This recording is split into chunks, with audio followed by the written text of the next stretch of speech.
At gagawin mong kahoy ng akasya ang dambana, na 5 siko ang haba at 5 siko ang luwang.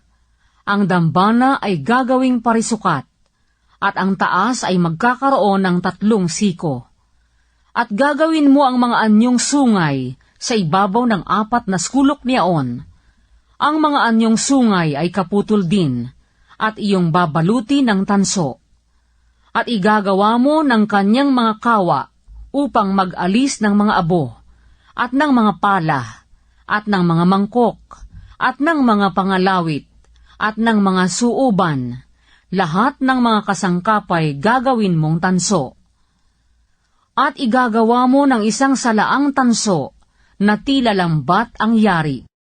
At ang ibabaw ng nilambat ay igagawa mo ng 4 na argolyang tanso sa 4 na sulok niyaon. At ilalagay mo sa ibaba ng gilid ng dambana sa dakong ibaba, upang ang nilambat ay umabot hanggang sa kalahatian ng dambana. At igagawa mo ng mga pingga ang dambana, mga pinggang kahoy na akasya, at babalutin mo ng tanso. At ang mga pinggan niyaoy susuot sa mga argolya, at ang mga pingga ay ilalagay sa 2 tagiliran ng dambana pagka dinadala. Gagawin mo ang dambana na kuluong sa pamamagitan ng mga tabla. Kung paano ang ipinakita sa iyo sa bundok, ay gayon gagawin nila. At iyong gagawin ang looban ng tabernakulo sa tagilirang timugan, na dakong timugan ay magkakaroon ng mga tabing sa looban na linong pinili, na may 100 siko ang haba sa isang tagiliran. At ang ihahaligi dooy 20, at ang mga tungtungan ng mga yaon ay 20 na tanso. Ang mga sima ng mga haligi, at ang mga pilete niyaon ay pilak.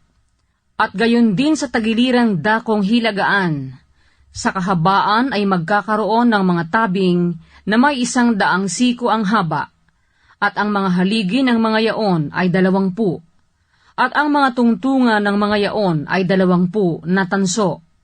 Ang mga sima ng mga haligi, at ang mga pilete ng mga yaon ay pilak. At sa kaluwangan ng looban sa kalunuran, ay magkakaroon ng mga tabing na may 50 siko. Ang haligi ng mga yaon ay 10, at ang mga tungtungan ng mga yaon ay 10. At sa kaluwangan ng looban sa dakong silanganan, sa dakong sinisikatan ng araw, ay magkakaroon ng 50 siko. Ang mga tabing sa isang dako ng pintuang daan ay magkakaroon ng 15 siko. Ang mga haligi ng mga yaon ay 3, at ang mga tungtungan ng mga yaon ay 3 rin. At sa kabilang dako'y magkakaroon ng mga tabing na may 15 siko. Ang mga haligi ng mga yaoy 3, at ang mga tungtungan ng mga yaoy 3. At sa pintuan ng looban ay magkakaroon ng isang tabing na may 20 siko, na ang kayo'y bughaw, at kulay ube, at pula, at kayong linong pinili, na yari ng mangbuburda.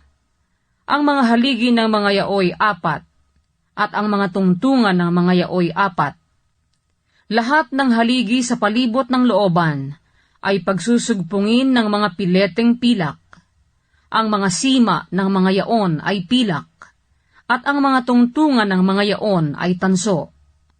Ang haba ng looban ay magkakaroon ng 100 siko, at ang luwang ay 50 magpasaan man. At ang taas ay 5 siko, kayong linong pinili, at ang mga tungtungan ay tanso.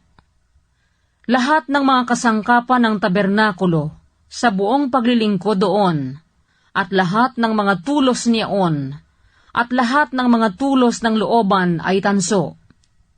At iyong iuutos sa mga anak ni Israel na sila'y magdala sa iyo ng taganas na langis ng binayong oliba na pang-ilawan, upang papagningasing palagi ang ilawan. Sa tabernakulo ng kapisanan, sa labas ng lambong na nasa harap ng kabanang patutuo, ay aayusin yaon ni Aaron at ng kanyang mga anak, mula sa hapon hanggang sa umaga sa harap ng Panginoon. magiging palatuntunan sa buong panahon ng kanilang lahi sa ikagagaling ng mga anak na Israel.